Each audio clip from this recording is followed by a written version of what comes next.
Hello everyone, welcome back to another video. Today I'm going to show you how you guys can add friends on your Among Us.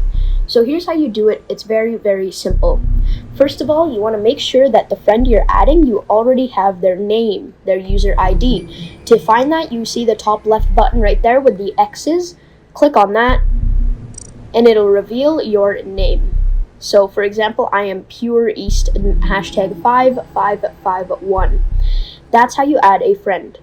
Now, if you want to go ahead and, if you already have that name and you're going to go ahead and add them now, here's what you do.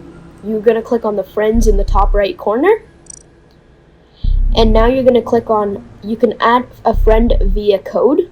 You can see who you recently played with. You can see your blocked players.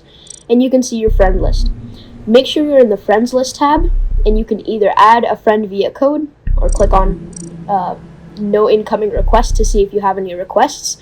If it does say you have requests, it means someone is trying to add you.